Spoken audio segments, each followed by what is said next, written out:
Okay. For some reasons, I was recording it, but I felt like the mic was not recording, the sound wasn't recording, so I had to check again. Anyways, this is a mock test that was held yesterday. I'm going through this very quickly. It's 2 a.m. and I'm literally dying, but I'll try my best to go through this paper as quick as possible. Line 16 to 20, the writer describes the immigration process. I wrote these answers, I discussed it, but we're going to go through again, 16 to 20. So one of the things the writer says over here is the procedure, the passport procedure was quick and painless. Good. The next question is 20 to 30, something like that, 22 to 30. He says one of the things the writer sees and one of the things he sees is McDonald's. So we're going to answer that over here.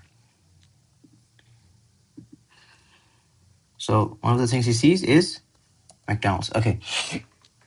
Now, this is a type 3 question over here, type 1 question, but it is his impressions. This is somewhat like his experience, but we're gonna have a slight what do you call it?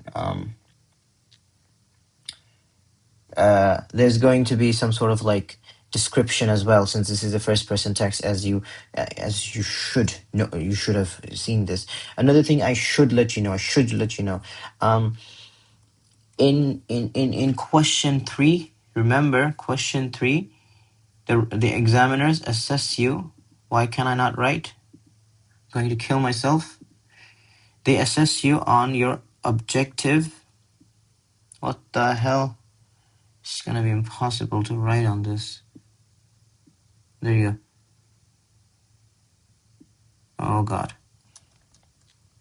Yeah, I'm just gonna write it on top over here, right here. They test you on your assessment objective 2. That's what they test you on. That is where you have to show links and connections between what writer's use of language and whatnot. Now, let's read the text and see what this text had in it. Some of you guys who did the question, you guys were a little bit confused as to which structure to follow. Don't worry, we will go through it. Why can I not? What the hell? There you go. Now, the first and foremost, we see the use of subheadings. That should ring aloud that we have structure. Like this is a structural device. So we have structural device. Good. In May of 2011, we see the use of kind of like a day. Shit, I'm so sorry. I was about to drop my water bottle. We see him using some sort of like a day or something, right? So we see that. Okay. I fulfilled one of many. I have fulfilled one of my many travel goals by traveling to New York. So this tells you, this line over here shows that the writer is credible. Damn it, man. Trying to get used to this crappy stuff. Right? So this line here is credibility. This line here is credibility. This shows that the writer is credible. He has traveled to many places. This shows his personal background story. Now he's with the place he's gonna be living here. That's good. I was looking forward to see what the city was really like. This shows his this shows his what do you call this? Oh my god, I'm gonna kill myself. This shows the writer's instinct. He shows his not creativeness. The words are even coming out. It shows that the writer is adventurous, despite rather rough flight over the first signs of jet lag kicking in. My spirits were high as the skyscrapers poked through the clouds as we descended. So this is interesting. This particular is a sibilance. How do you change the color? Am I able to change the color? How do you change the color? No idea. How do you change the color? Oh, there you go. And this here is a perspective. No, this here is a personification, isn't it? poke through the clouds. Skyscrapers are non-living things; they can't poke through the clouds. This kind of mimics this imagination. This kind of like recreates you as a reader. When you read this, you kind of visualize the I don't know if you should have, if you guys have been on a plane, you're gonna see when you're flying, you do like when you're in cruising altitude, you don't see anything. It's just clouds. But as you're descending, you can see the tips of the skyscrapers poking out. It shows the level of this has a meaning. I'm gonna say this in Bangla as well. তোমরা যারা text লিখছো, describe যখন করো, describe করার পরে make sure it's not just personification use করছে এটা বুঝতে পারতেছে মানে এটা visualization help করতেছে এটা বলে move on করবা না.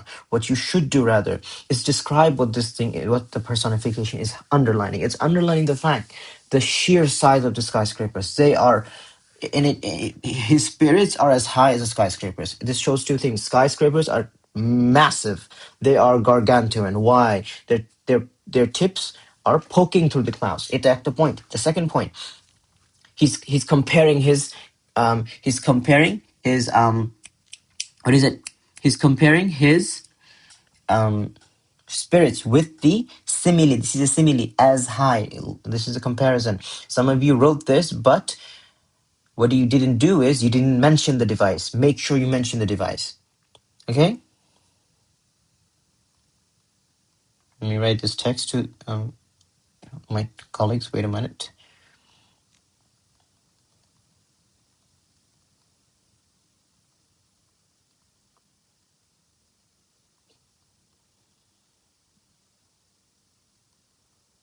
Okay, moving on. Approach to JFK. These are subheadings, right? How do you change the color again? I forgot. What do you do? Oh, this is a subheading, another structural device, right? Another structural device. Subheadings breaks down large portion of text into small digestible chunks, and it also shows the writer is very well organized. Okay. Okay. The views when circling the city and coming into JFK airport was spectacular. He describes it as spectacular. Okay, then what else? The most famous building in central New York. I can really relate to it. As I was right at the back of the plane, I decided not to stress about getting out quickly. I took my time. It's all I. This is also a device. You see, when you see I, that tells you this is a personal story. Anecdote shows again. What the flip did I just do? Anecdote shows that he's credible. He's giving his own story. He's sharing his own story. That's a good stuff. We know all this good stuff. I had back in the queue when we'd passed through the sweaty tunnels. He describes the word. Okay, some of you said he describes the tunnels with the negative adjective sweaty. That's a good thing, definitely. How does the tunnels, like, that's all they said. That's all. And you probably know who I'm talking to. You're probably watching the video right now. You should be watching the video right now. Sweaty. Okay, you talked about the word sweaty. What else? Build upon it. Build a point. Kind of construct. You just laid out all the bricks, the fundamental bricks, and then you didn't do anything. It's an incomplete construction. Finish the construction. On the way to immigration hall. Okay. The immigration process. And one of the things you should see is the subheadings have a purpose. Normally, what do we do? Subheadings break down large portion, blah, blah, blah. Here, however, the subheadings are basically a summary. Each is like a chunk of, normally what we say, it breaks down large portion of text into small digestible chunks, right? But here, it's breaking down his entire journey into digestible chunks. So don't just incline to the normal inference. Adapt with the text. This is I don't know why this is so hard for you guys to understand. Adapt with the text. The text is going to change. It's not always going to be aligned with the in general inference. You will have to adapt. All right. Let's see. The view on the way from the airport, my eyes is, I can't see anything. I have to turn it off. Okay. Terminal 7. The British Airways used the JFK. Unnecessary information. Very informative. well, we can't say it's unnecessary. It's just that it's very informative. He's talking British Airways. Now I would know this British Airways. They operate the A380, the 7777, the 8787. We saw the use of 747. He seems to know a lot about planes and airports and airlines, and that kind of coincides with this phase over here. He has done many travels. That shows he should be familiar with plane models and planes and aircrafts and God knows whatever, like aircrafts and airlines and whatnot. It's a little rundown but small and manageable. Rundown but small and manageable. Um, the first site is extremely exciting. Exciting the exiting the baggage hall was a Starbucks and McDonald's, very common. Years ago, this would have been a welcome to the USA, but in itself. But these days, it could be practically anywhere in the true. It shows the franchise has really gone far and wide, with both signs and announcements warning not to use dodgy taxis, blah blah blah. Use the hint, found classical yellow cab to take me to Manhattan, a beautiful place, beautiful city. Um, it's one of the five boroughs of New York. On the way, I noticed what the flip, how most Americans drive the same kinds of car as we do in Europe. He found the similarities back in home. That's good. Although there are a few big Jeeps, a couple of, he's using a list. You see the list. You're gonna take your pen, structural device. A few Jeeps, a couple of stretch luminoses, and some of the vans flavored. Okay, FBI agents, pretty common for now, and lots of vans. So there you go, a list describing what he's seeing. He's describing all the unique vehicles he's seeing, oh my god, forms of transportation he's seeing in New York. Favored by FBI agents running surveillance, but the real wow moment. Some of you said the word wow. I forgot what you guys said. You said wow is an onomatopoeia. That's what you guys said. And now, wow, the word wow is not like, it's not quite an onomatopoeia. Onomatopoeia are words that mimic sounds, real life sounds. This is like an interjection.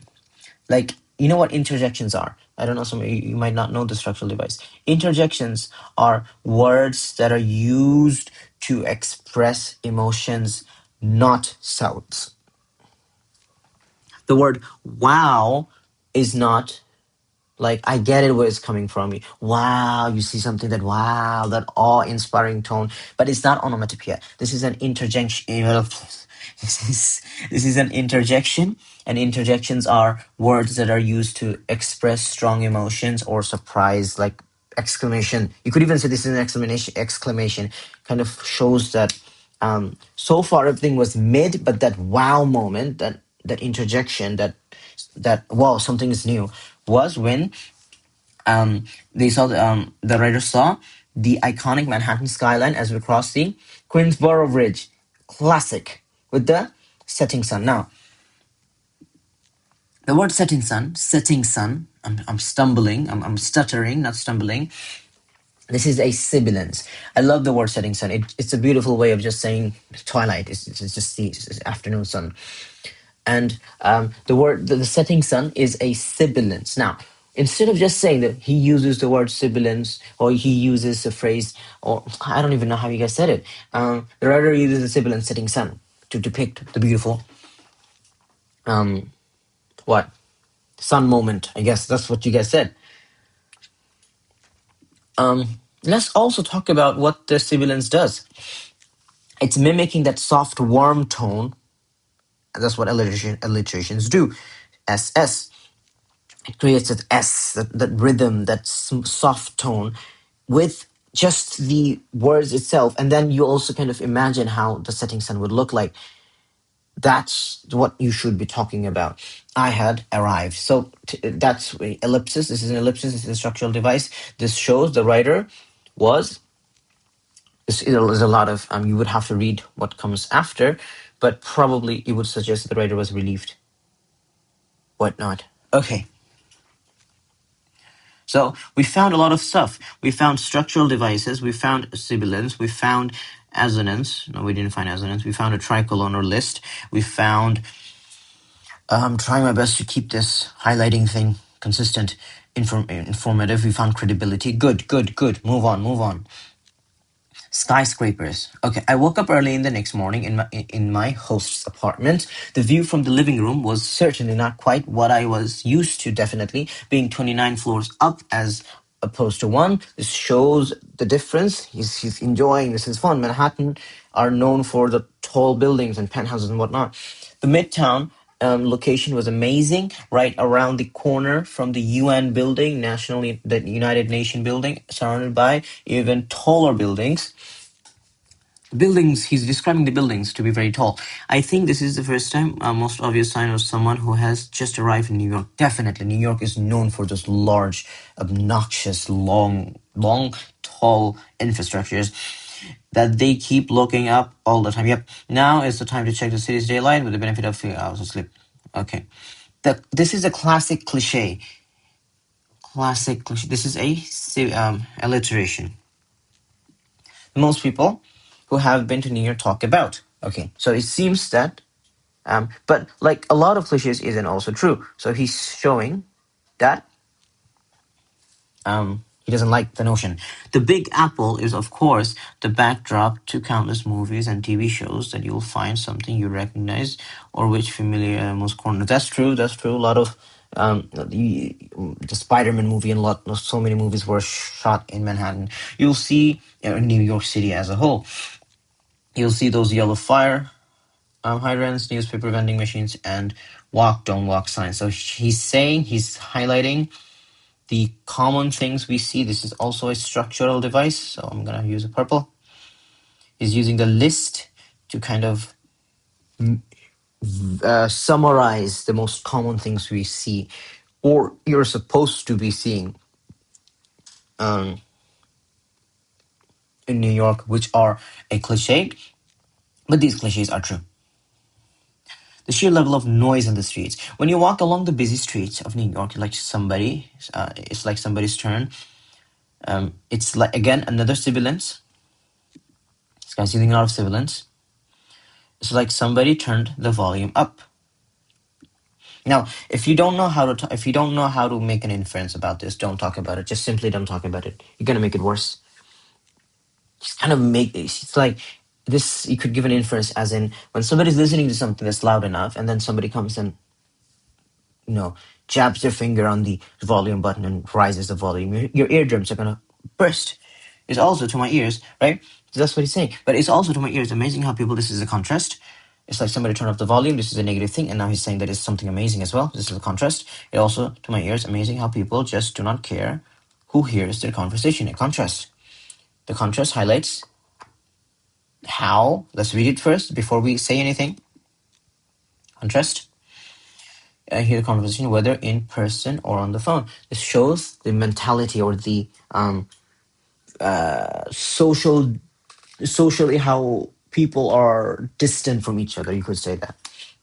I don't know if that's a proper way of saying it. Socially, it depicts how social people are. This contrast highlights how social people are in New York. Sadly, in the West, if you bump into someone, they're not going to even look at you in the eyes. They are so robotic. They're just going to walk to wherever the hell they were going.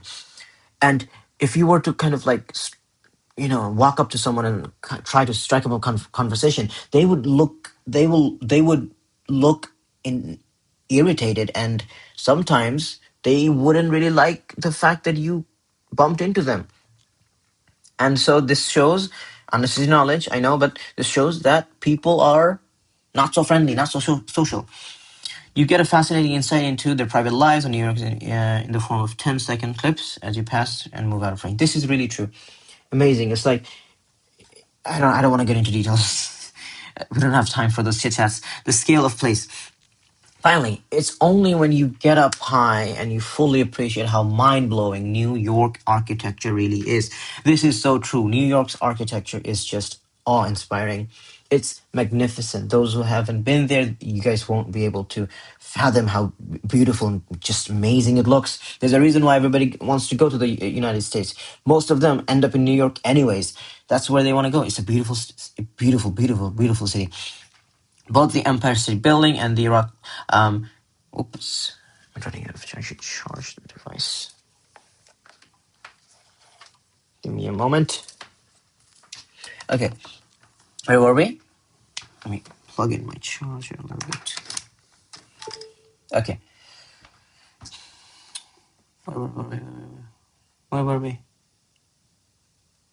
Okay, yes. Both the Empire State Building and the Rockefeller Center offer fantastic views, and both are recommended. Next time, I'm planning to save my money for a helicopter ride over the city. This shows ambition. He's trying to do something interesting and fun. That would be the ultimate way to see New York. Very optimistic. I like the way that very positive. As my plane left the tarmac, my return flight, I was for my return flight, I was already thinking about coming back. This shows a cyclic structure. He came here, he's leaving, and he wants to come back again. It shows his impression of New York was bang on, 10 out of 10. New York lived up to, and in fact exceeded my expectations. It should be in everyone's list for places to visit. Beautiful, beautiful, beautiful, beautiful text. There you go. It lived up, not just lived up, it exceeded his expectation, exceeded my expectation. This is a alliteration. Is it not? This is an alliteration. Good, beautiful text. Okay, now, how do we write? How do we kind of like write the whole thing? That's the question, isn't it? Okay. So we're going to try to use the CSR structure, and time is ticking, but we're going to try to use a CSR structure and see if we can write the whole thing. So I'm going to write this like this. Okay. By the way, I never got the writer's name. What is the writer's name? Must see his name. What is his name? He doesn't have a name, does he? An Englishman in New York. So just refer to him as a writer. Weird. Normally texts do have a name, but oh well. He doesn't have a name. Nameless guy. Okay, so we're gonna start using the normally we're gonna start with the what was the title? I didn't even read the title. So rushed. First impressions. Text one. First impressions. Well, this is so. What should we talk about it? Let's just directly dive into the CSR. This the credibility part, right? Let's just dive into it. You don't have to talk about you if you don't want to talk about the introduction, you can skip it. I believe credibility. It's going to be really small, but I like it. It looks cute. Okay, credibility. Oh god. Okay. Now, how do we start? Well, we're going to start by saying, well, the common saying, the writer presents. Oh shit. Presents. What the hell? Presents his impressions of New York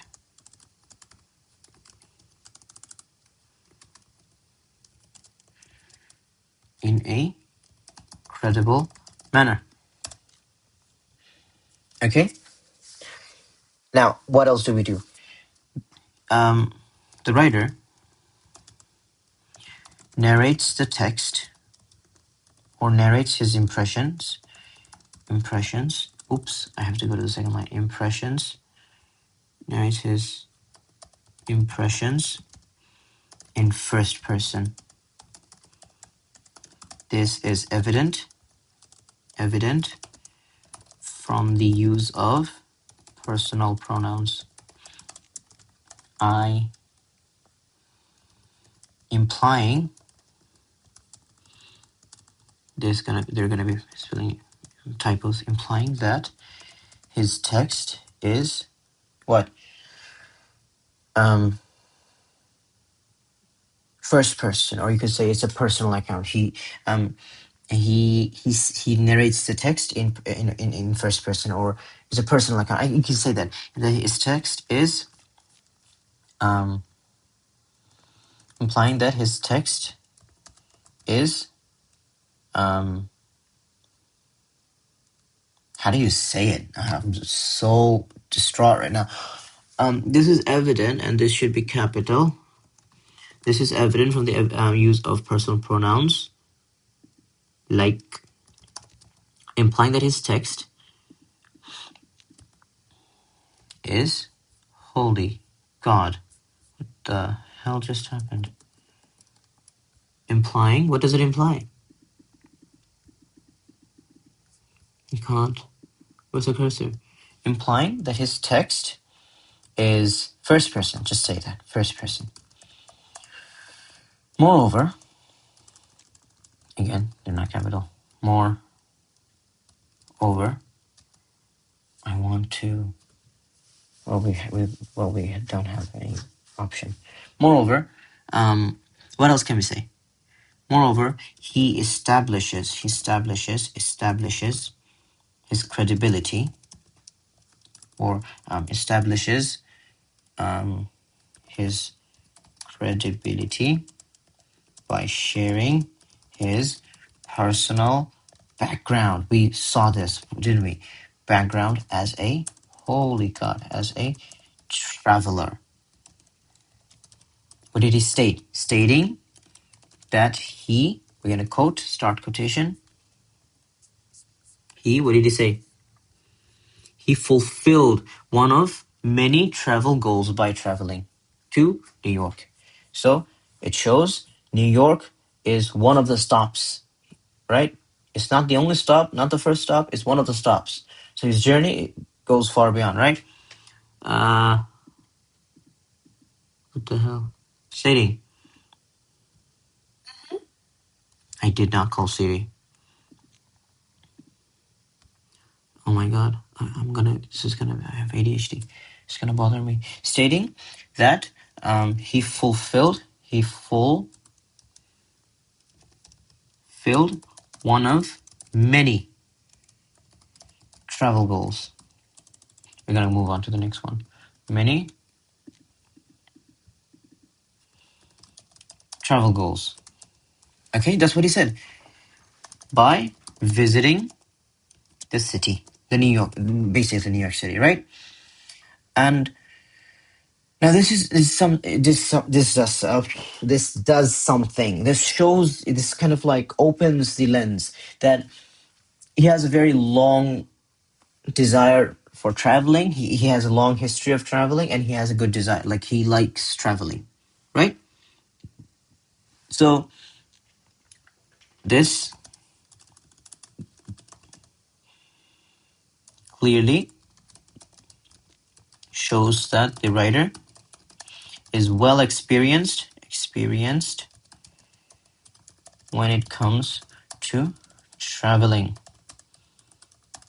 making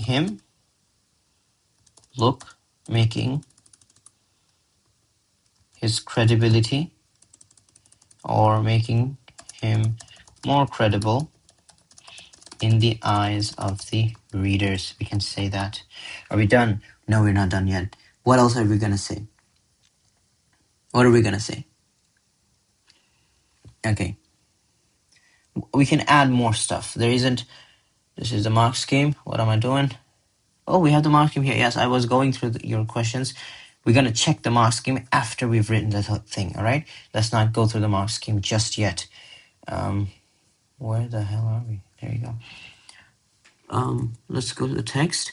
What else do we see that increases his credibility? I'm going to talk about the use of kind of like numbers, like the number 747 indicates or shows. Now, this is something, if you guys didn't know, you wouldn't be able to talk about. But he has some really good informations here, so I'm going to talk about it. So what else? What else in the eyes of the readers? Moreover, the use of the number 747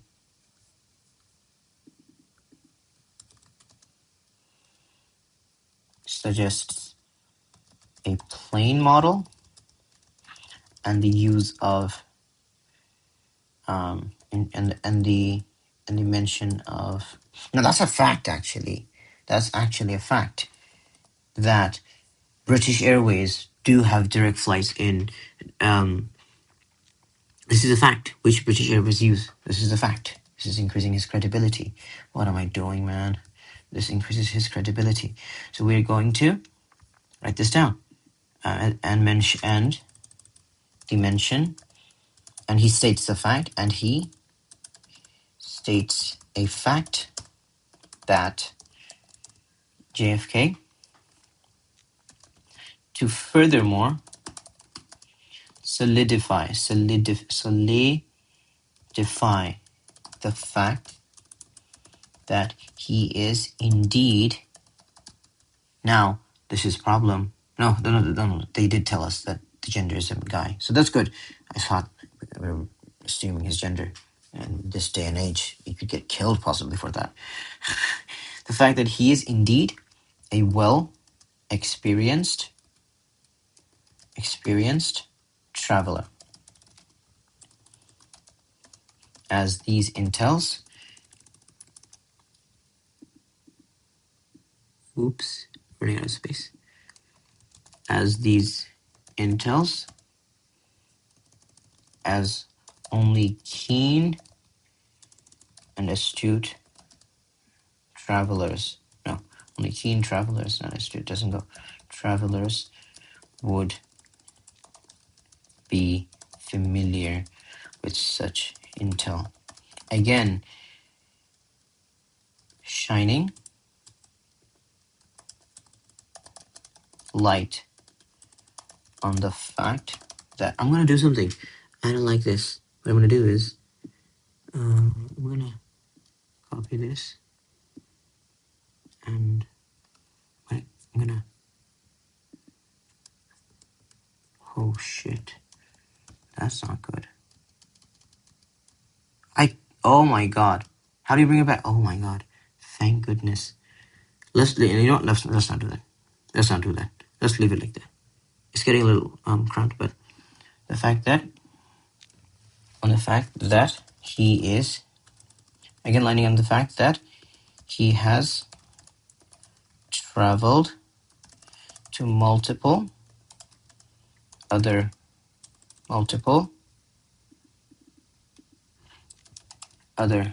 countries, increasing his credibility in the eyes of the readers.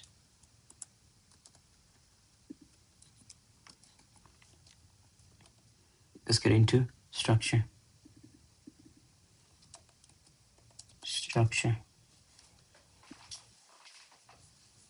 Nah, man, it's bothering me. I want to talk about. Oh, we could do this. Wait.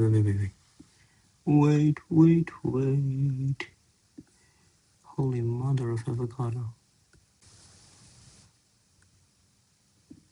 Wait. Oh no. Why can't I copy this? Just this line. Copy. Paste. Oh dear.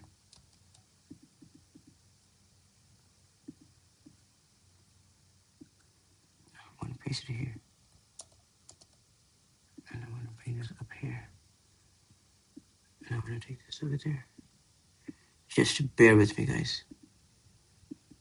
Bear with me.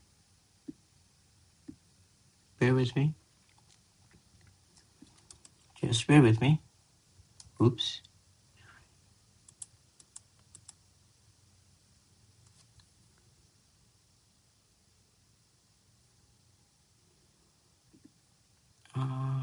Fulfill many of his travelers other countries. Let's go through it. Oh no, we have wait. Fulfilled many of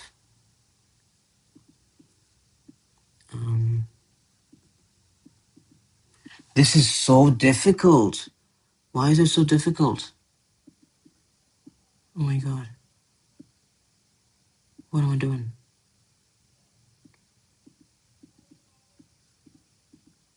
This is going to be This is killing me, guys. Where does this go? Oh my god, I'm gonna cry.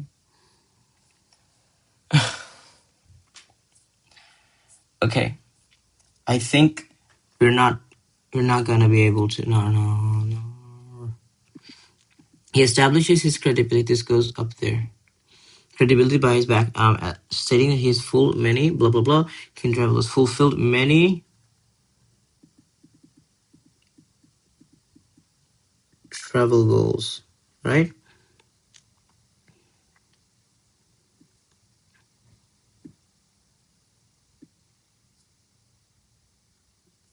Oh my god. I don't want to cancel the video and do it again. I can't do it. I will not do another video. This is gonna be it. And you guys are going to bear with me. Which one was where? Implying the first person, moreover, establishes credibility but fulfilled. This is gonna go up there. This is gonna go down. This is gonna go up. Traveling. Okay, solidify experience to other countries. Traveler. As a this is gonna go up. Increases. Travel to other countries. Increasing. Okay, this is gonna go up. And this is gonna go down. Flip. Other countries. Terrible. There you go. Oh my god. I'm not gonna attempt. Oh my god. I almost got killed there. I'm so sorry. I am so sorry, guys, for this inconvenience. I should have just written on my iPad or something. Okay.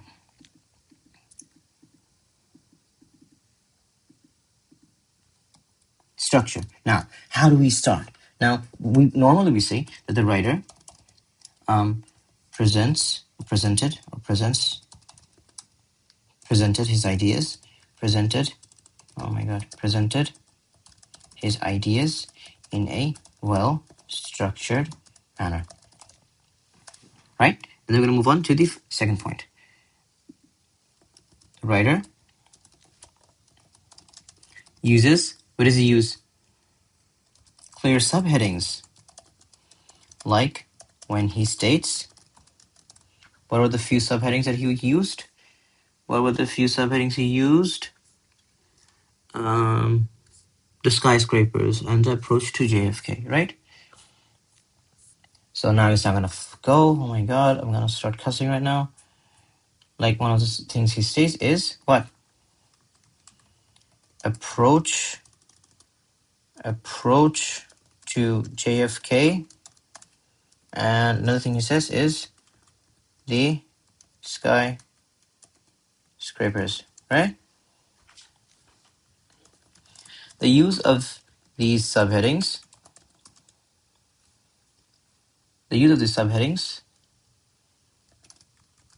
breaks. Nope. I'm gonna go to the next line. Okay, now this is where this should have been. So let's get this thing over here. Okay, the use of subheadings breaks down his journey to the city into small, digestible, bite-sized chunks for the readers to digest. What else is it doing? What else is it doing? This is the first thing it's doing, right? Allowing, we can say allowing the readers, again, we just have to go back to another line. Allowing the readers to follow through his entire journey, right? From the airport to the city center. Oh my god. From the airport to the city center. keeping them city center. This is what subheadings do. Are we done? No, we're not done yet. We are not done yet. We're going to talk about the use of the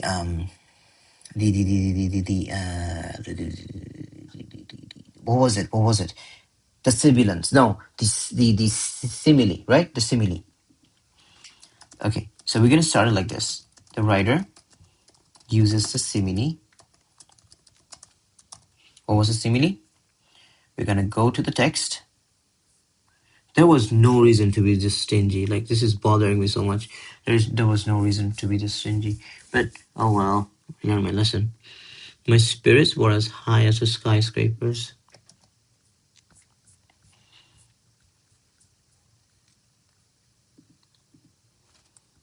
I'm gonna write this over here. Okay. Was as high as the skyscrapers. There you go.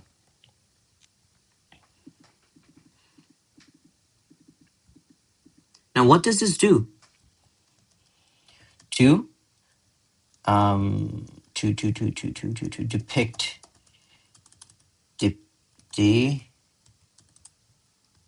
depict his internal excitement, isn't it? Excitement with the cities. Now, what is he showing his excitement towards? It's showing that, well, the cities, they're very vertical. You could say that. And, it's like there's a few ways you could see. The peaks are like his emotional peak. You could say that, right? So that's a very nice analogy. The peaks of it was poking.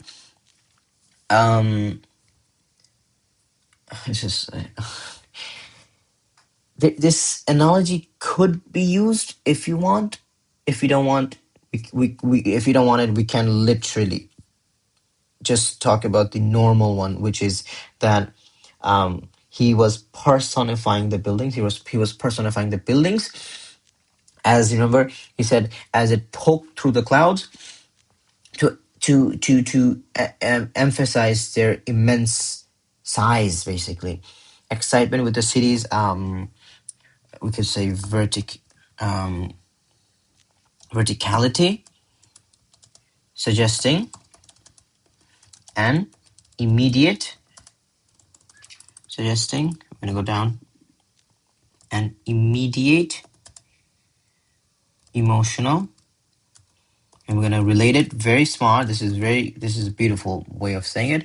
Upon the descent or arrival.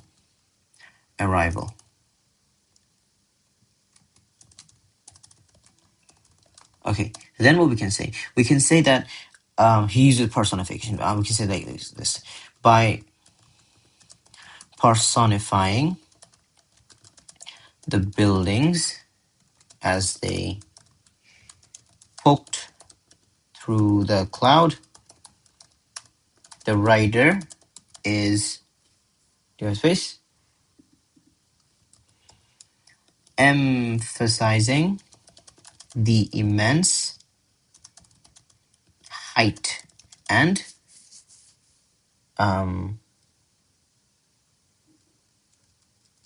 what do you want to say? The active presence. Making, what does this do? It makes you appreciate the architecture. And this is exactly how he made a point about the architecture are amazing. So we're going to talk about that as well. Making the cities, how do you spell architecture? Architecture, I think is how you spell it. Architecture, feel like a living.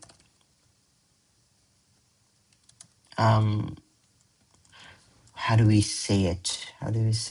Now, personification is something that turns a non-living thing. It gives a non-living thing an attribute. So we can say, how do we say it? Architecture feel like a living. Did he use any words? He described the article. Did he use anything? Any words? Any descriptions? I'm looking for something. Nothing. That's it. This guy's not that good, is he?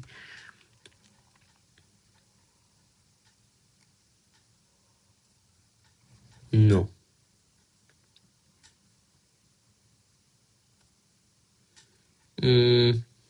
He did use the word spectacular somewhere, right? I remember. I'm looking for it. He used the word spectacular somewhere. I can't remember, but we read it. I read it somewhere. Stretch, blah, blah, blah, setting sun. No, I can't remember. I don't know. But he used the word spectacular. So it's like a living, spectacular force, right? And this use of language, what is it doing? It's again reinforcing that the city is very modern. This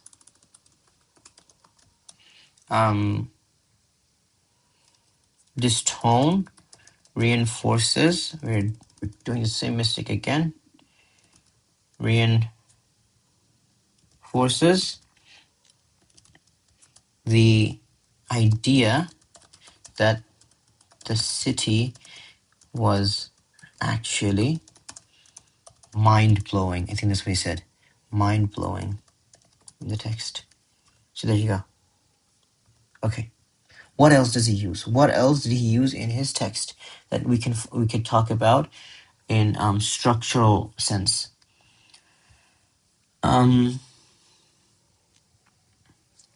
What did he use?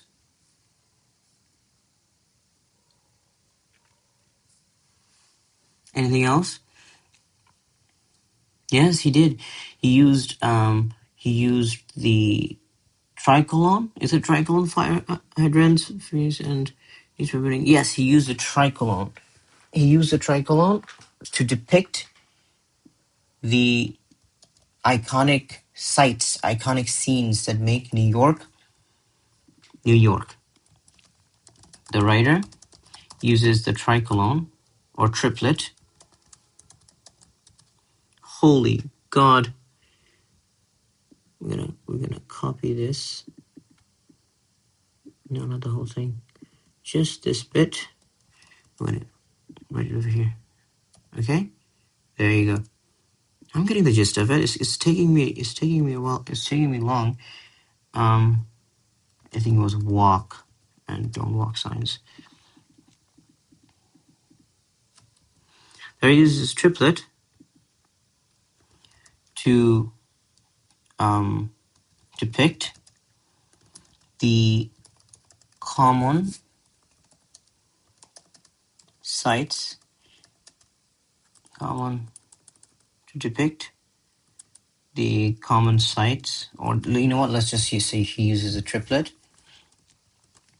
Vending machines and whatnot. Walk, right? Walk and don't walk. So now we're going to use the inference to depict the most common cliche. Right? And the E has to be something design pronunciation that people talk about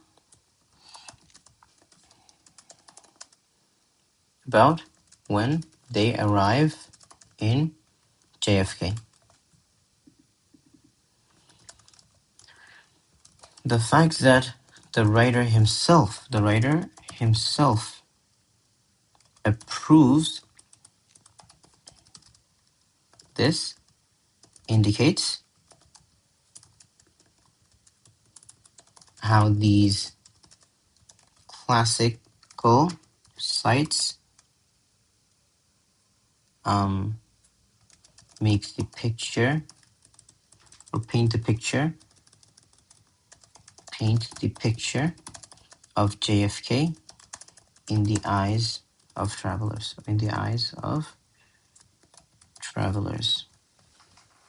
Okay. The writer's use of sibilance when he states setting sun. You guys have seen this use of phrase a lot. Setting sun word tonic bar use করেছে. So that's a good thing. We kind of know what it does. Mimics. I need some water.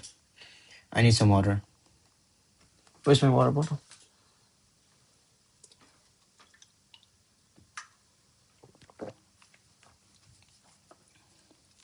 Okay. Okay. Setting sun. How can we say this now? We can say that the word setting sun, or we just can say, how do we say it though? Mimics the idea of a warm, soothing sight and creates a very powerful visual. How do you say it? Do we say that?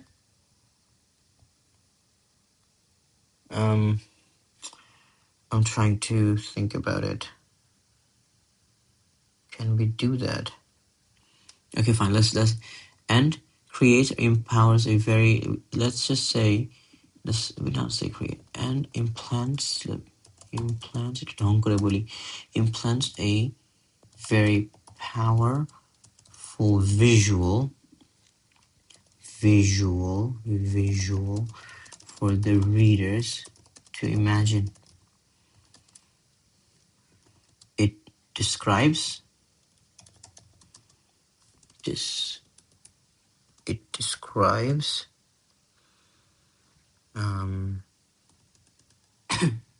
readers to imagine. Okay, what else? Readers to imagine and creates a sense of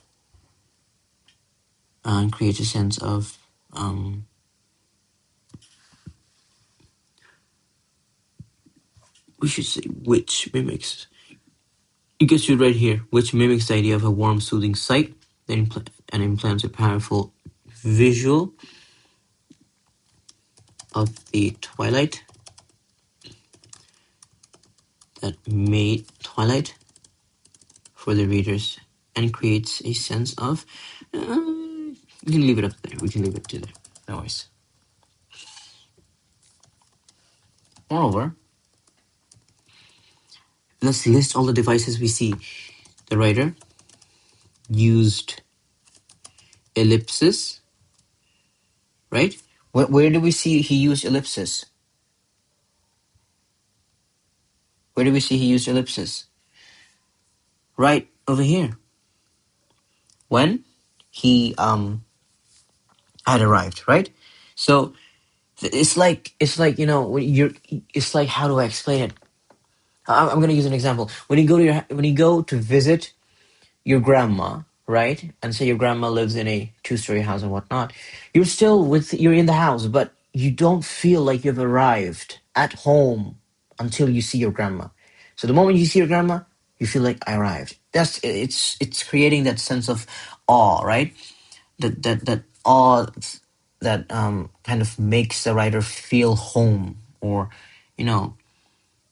the thing that kind of, it was a giveaway that this is the moment. This is what makes this. I am here. You don't feel like, for example, when you go to a beach or somewhere, you're in the hotel. It doesn't feel like you're in the beach. The moment you step out, you're in the afternoon. You have your swimsuits and whatnot. You have all those sunscreens, and you're standing in front of the beach. That's you're like, I'm here. I've arrived. That's what it's trying to do, right? So he uses ellipsis. That's not how you pronounce ellipsis. Is it ellipsis? That's how you pronounce it. Ellipsis. At the end of the phrase. What does he say? I had arrived. Why? To convey a sense. Again, I'm making the same mistake. Sense of lingering awe. That and how his emotions were triggered. Once, was it just the setting sun that triggered his emotion? We have to see this again. Yes, Queensboro with the, so the moment he was Manhattan skyline, iconic Manhattan. Okay, Manhattan skyline. Okay, his emotions were triggered once he reached the iconic Manhattan skyline.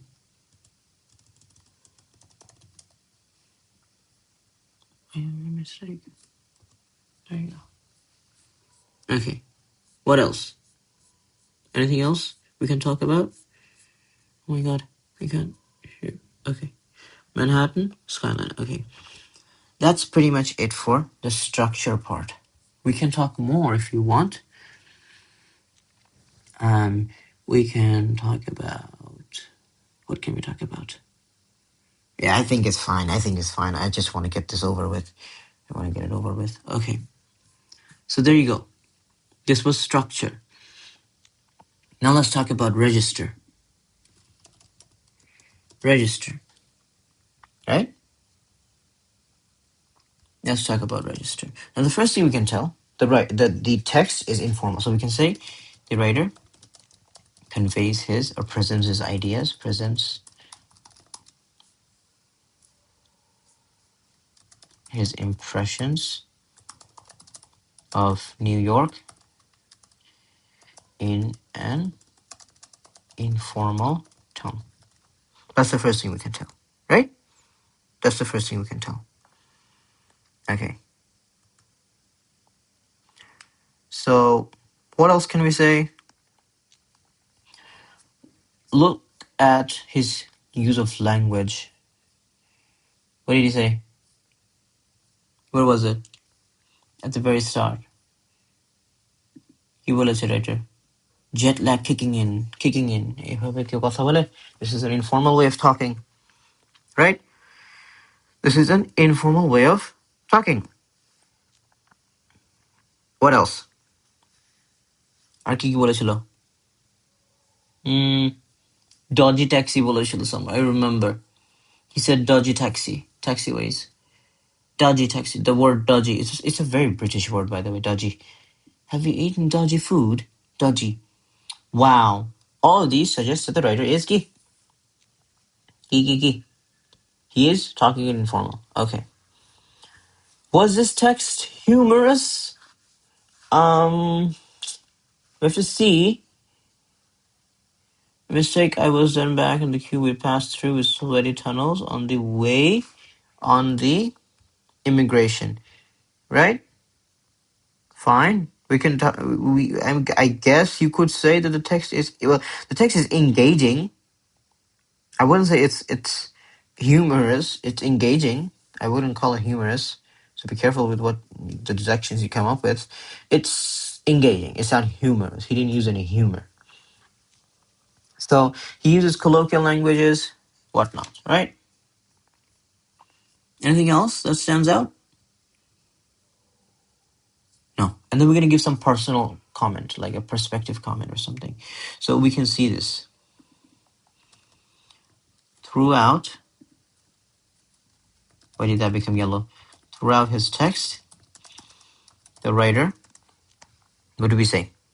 The writer uses colloquial language,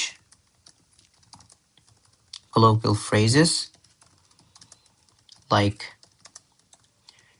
jet lag, right? He talked about jet lag, so we can definitely talk about that.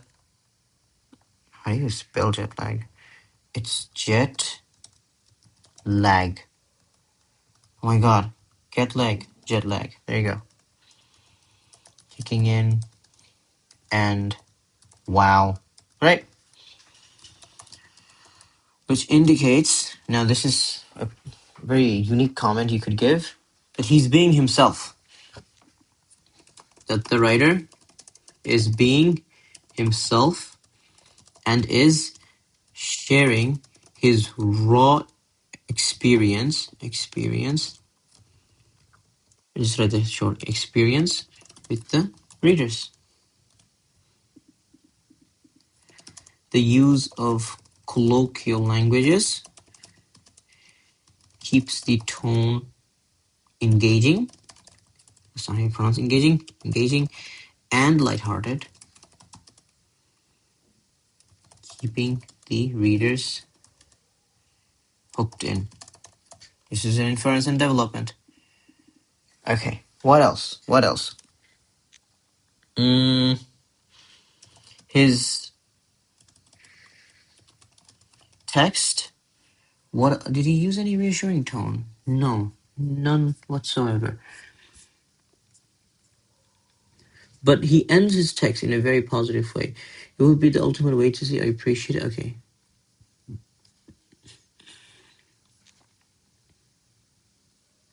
Okay. This is yours register. This is an interesting way of writing. Let's just since points are scarce, let's kind of bump up this. His informal, how do we say it? His informal style of writing. What does it do? Writing helps to get the attention of general travelers and even young adults who might be planning for a similar where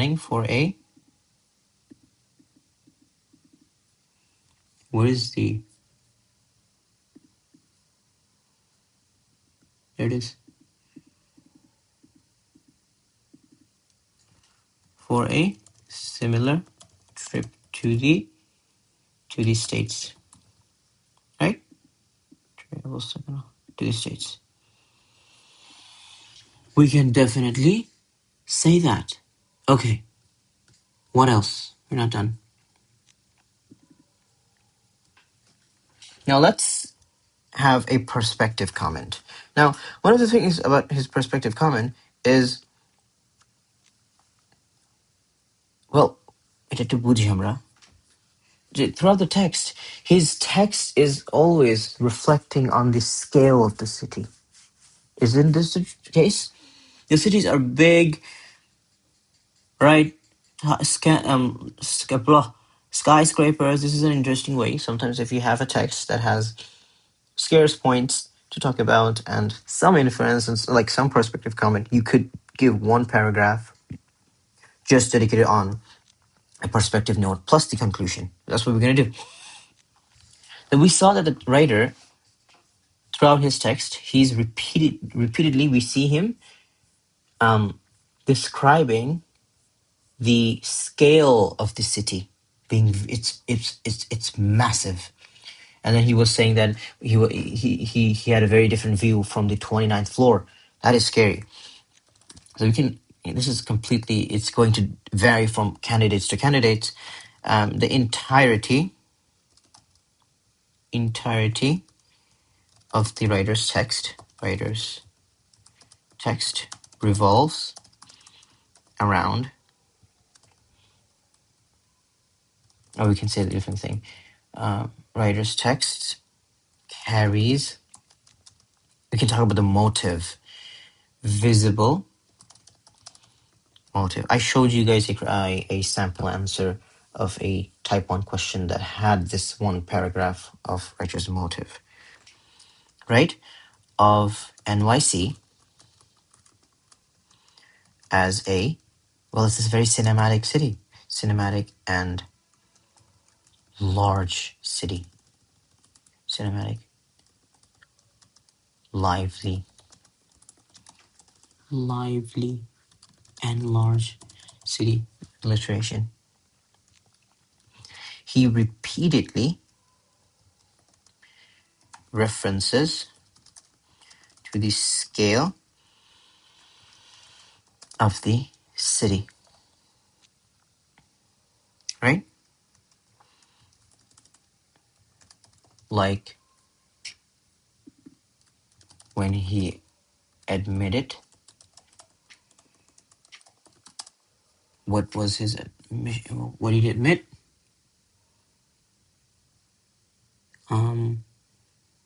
Being on 29 floors, right? Being 29 floors up offered him a completely different view compared back at home when he was in one-story apartments, right? So it doubled the when he admitted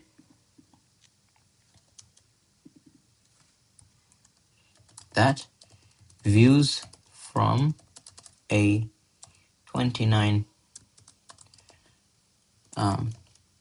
story building hits hard, right? And how do we say, we this might sound kind of like it might be repetition, but we can also talk about the fact that he acknowledges, how do you spell acknowledge? Acknowledges the common cliches. We talked about it, right? Cliches that are nonetheless true, right? What does this do? Cliches reinforcing the idea that the city lives up to its reputation. Should we say, no, let's say global reputation. Global reputation. Since the city is a famous city, everybody knows about the city, right? New York. Global reputation. Now how do we, here's the thing.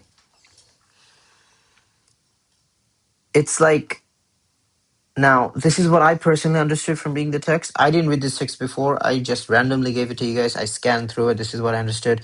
He kind of like, his perspective shows that he thinks New York is a place where kind of like reality and this modern things kind of like meets together, these two different things, right? And we can say that this perspective, this is what I understood from it. Perspective shows the writer's belief that New York is a place where reality, creativity, and media-driven expectations meet. Now let's get to the conclusion. I want to talk more about it. One of the things he described was the people's being robotic or something like that. Yeah, people not caring, what, right? And then he said something about rundown. He talked about rundown, and despite people who do not care, he describes people being very unsocial, despite despite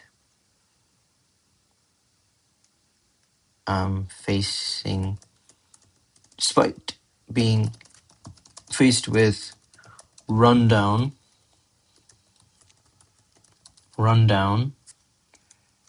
areas and people and self-centered people who do not care. That's what he said. That's his saying, not me, and it's true. Indicates a very complex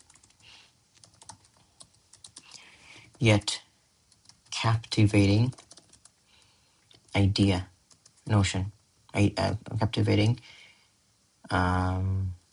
image, showing how people, captivating image,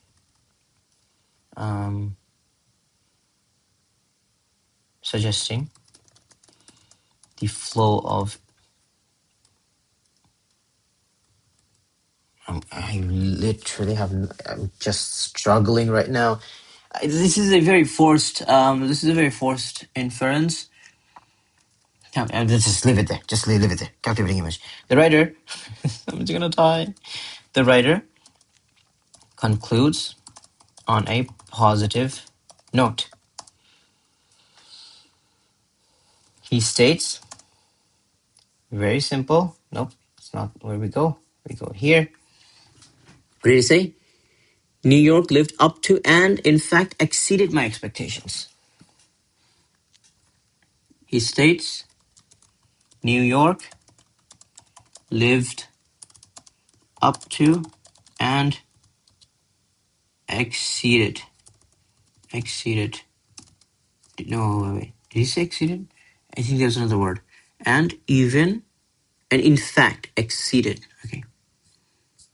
And in fact, exceeded my expectations, showing his first impressions were positive.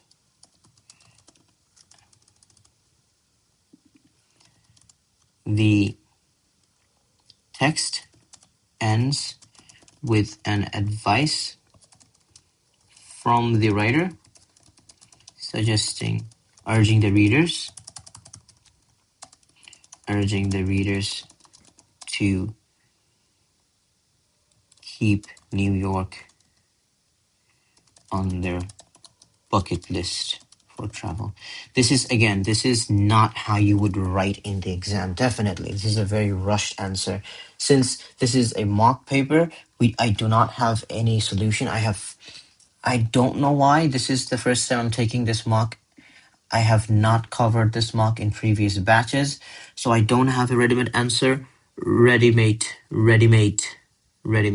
answer to this. So this is a very rushed answer, but this is actually how you would talk about. This is how you would like. And again, there would be a lot of descriptive writings here. You could talk about tunnels and whatnot.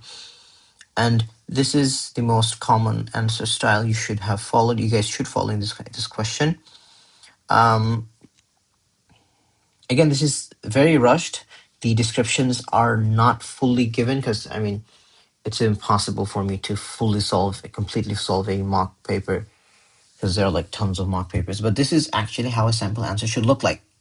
This is the reason. The reason for this video is not to give you this actual answer, but to give you an idea what points should be talked about and how. And I was checking the some of your mock papers, and so if you look into it, the descriptive language creates a sense of unfamiliarity. We talked about this. Sense of wonder, we didn't talk about this that much. Yellow found these and the features, we talked about it. The cliche, we did talk about excitement. Feeling of being in a film set, not really. We could have talked about it. The simile, we underlined it, but we didn't talk about it that much. Let's see the points we did talk about. Nearly up to this is good. We talked about this, encourages the reader to share experience. This is what we talked about.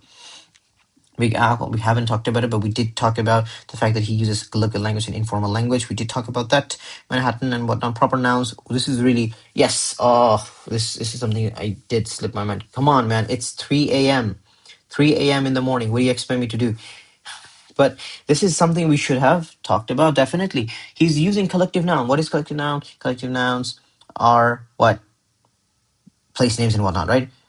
Not really. Collective nouns, kind of like a group of things and what. But like he's using iconic names, isn't he? Like Manhattan, and then Queensboro and whatnot, right? What are these doing? What are they doing? He's giving place. He's suggesting place names. This increases his credibility, right? And it shows what it gives the readers information. as in where to go and whatnot. That is a good thing. And that is definitely something we could have talked about, we should have talked about.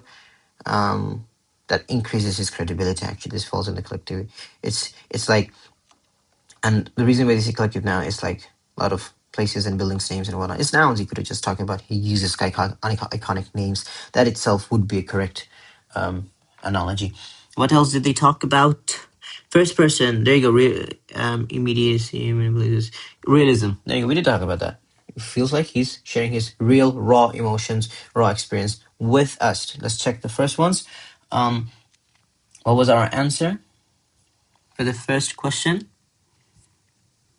Password checks procedure. Quick and painless. Nailed it.